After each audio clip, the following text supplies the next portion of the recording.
Hello friends, এখানে আমি একটা 30 চেস্টের কটনের ব্লাউজ ড্রাফটিং করছি। আমার এখানে লেন্থ আছে 13 ইঞ্চ। তো এখানে আমি 1 ইঞ্চ যোগ করে 14 ইঞ্চিতে দাগ দিয়ে নিয়েছি সোজা। আমাকে প্রথমে ব্যাক পার্টটাকে আগে তৈরি করতে হবে। এখানে আমি সোজা দাগ দিয়ে নিয়েছি। এবারে আমি নেব, নিচে হাফ ইঞ্চ সেলাই মার্জিন যাবে, উপরে হাফ ইঞ্চ সেলাই মার্জিন যাবে, তার জন্য আমাকে 1 ইঞ্চি যোগ করে নিতে হয়েছে। এখানে আমি সবার প্রথমে নেব শোল্ডারের জন্য আমি নেব 5 ইঞ্চি। এখান থেকে আমি আর্মহোল দেব 5 ইঞ্চিতে আর্মহোল দেব। এটা আমার আর্মহোলের পয়েন্ট। এটাকে দাগ দিয়ে নিই, দাগ দিয়ে এটাকে সোজা করব। এবার এখানে আমি দাগ দিয়ে এটাকে সোজা করব। কাপড়ের সঙ্গে এমন করে স্কেলটা ধরতে হবে, তাহলে লাইনগুলো সোজা হয়ে যাবে। আর আমার এখান থেকে চেস্টের লাইন নিতে হবে। চেস্ট আমার 30 ইঞ্চি। তো 30কে আমি 4 দিয়ে ভাগ করব। 4 দিয়ে ভাগ করলে আমার হবে 7.5। তো আমি এখান থেকে 7.5 এ দাগ দেব। এটা গেল আমার একদম ফিটিংস এর মাপ। এটা হচ্ছে 7.5।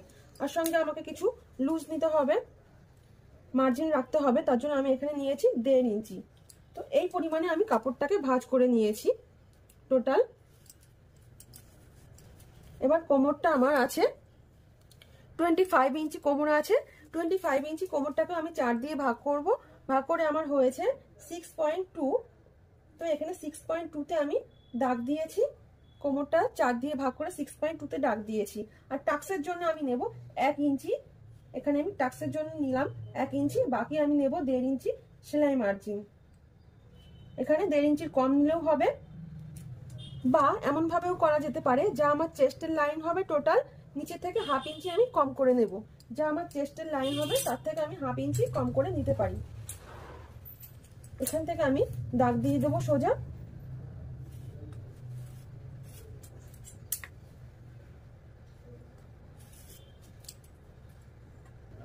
এবার আমি আর্মহোলের জন্য এখান থেকে আমি 1.5 ইঞ্চিতে দাগ দিয়েছি। আর এটার মোটামুটি মাঝখান থেকে আমি এটাকে মিলিয়ে দেব।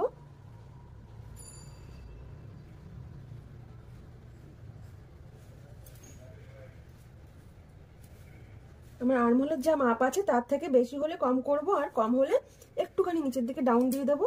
তো আমার আর্মহোলের সঙ্গে আমার ম্যাচ হয়ে যাচ্ছে, তার জন্য আমি আর কিছু করছি না এটাকে।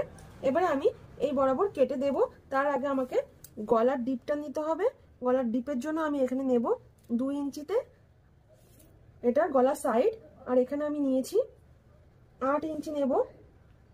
তার আগে একটা কাজ করতে হবে, আমার নিচে থাকবে, ওনার নিচে রেখেছে 5 ইঞ্চি রাখতে চায়, তার জন্য আমি এই দাগের থেকে 5 ইঞ্চিতে ধরবো ফিতেটাকে।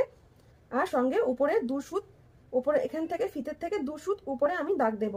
তাহলে আমার ওনার যা ডিপ চায় সেটা হয়ে যাবে। আমার এখানে হলো 8.25, তার থেকে একটু কমও করা যাবে। এবারে এখান থেকে আমি নেব 2.5 ইঞ্চি। উপরে যেহেতু 2 ইঞ্চি নিয়েছি, আমি এখান থেকে নেব 2.5 ইঞ্চি নিয়ে এটাকে দাগ দেব সোজা করে।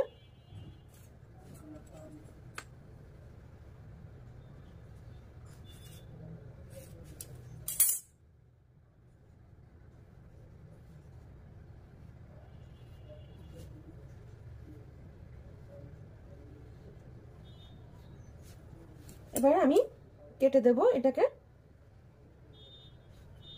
আমি এটার মাপে এটাও করব, তো দুটো আমি একসঙ্গে কাটিং করে নেব। এটার পরে এটা কেটে তারপর এটা আমি কাটিং করে নেব। আর এখান থেকে কিন্তু আমি 1 ইঞ্চি রেখেছিলাম।